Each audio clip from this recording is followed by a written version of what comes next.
That envelope will reveal. Q&A. The only way you can get a good answer. Each delegate will have 30 seconds to answer. Y'all follow me? Yung iba naman pag maganda rin lang naman ang deliberation. So let's do this. I will now ask Miss Thailand. Yan, malalaman natin sa Thailand. Choose an envelope. Pero mas may dating si Atisa, ha? Mas mataas yung ban niya. Hair ban.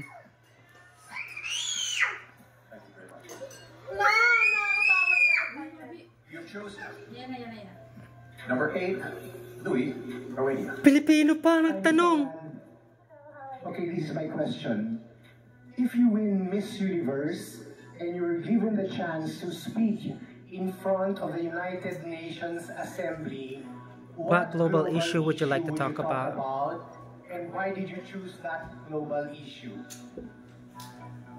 First of all, สวัสดีค่ะ Hello, hola. Oh my God. If I were to speak in front of the United Nations about the SDGs, I would choose women equality.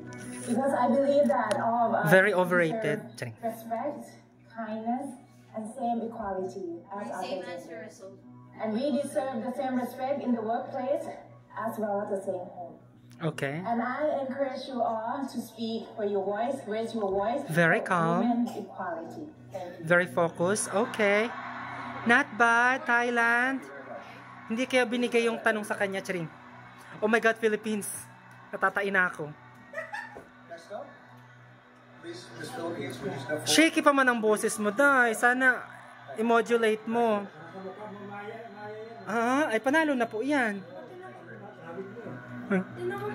You've chosen Judge 7, Minnie. Okay, Judge 7, Lucky 7. Hi, Miss Philippine. How are you feeling?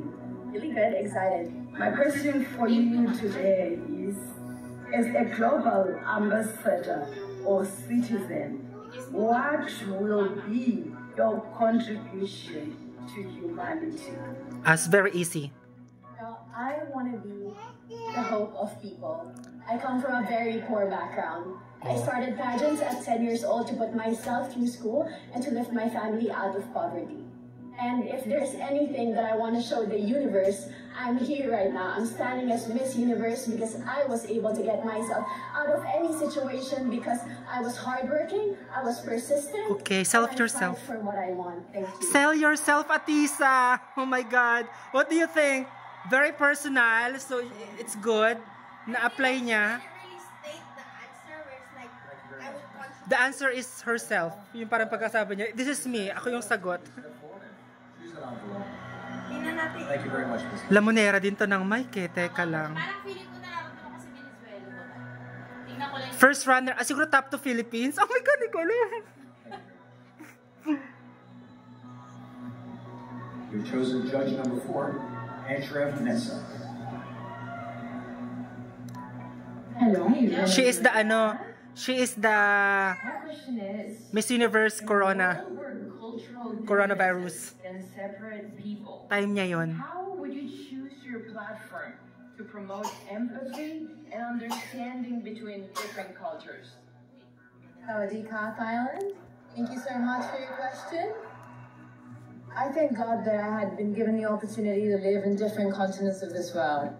So I have a broad view of the Wala different na. cultures and an understanding Tapos of how ng to have laban. empathy with people, how to communicate, and how to break those barriers of language.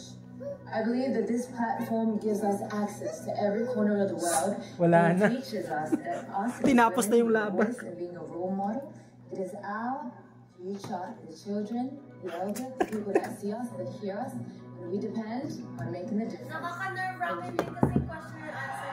Oo. Kasi you have to think Oh my God. Sabi ni Mama, sobrang ganda daw sa personal niya.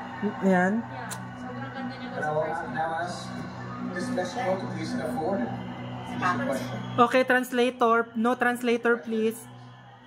Ah, nag-English man to. Opo. Si Tiwana. You have chosen Judge number 1, Dr. Knock Toledo. Nabi. Hola, Miss Mexico. Sawadika.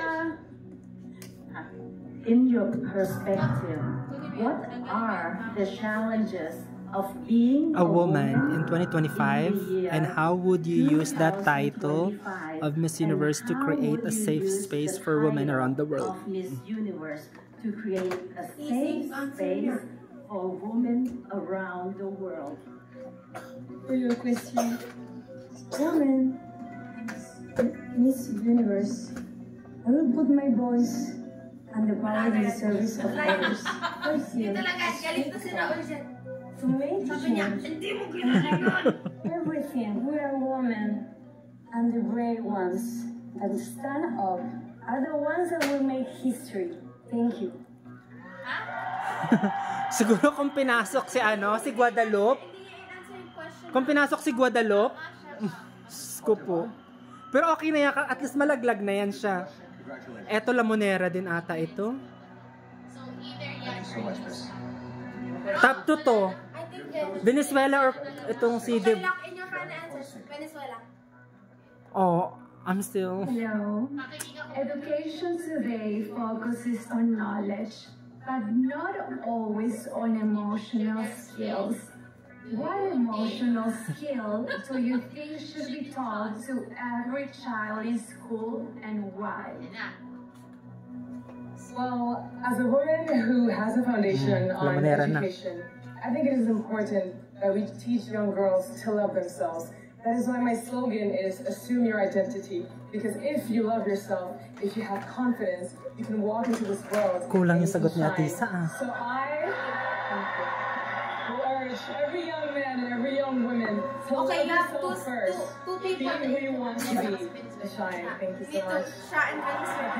Cut it to that. Yan talaga. Pero gusto kong isama si Philippines. Nakaawa ka. Okay, ma, baka maybe they want to raise tensions. And their fate now rests Philippines, Thailand. with the judges. Pero hindi, Cote For their final question after the break.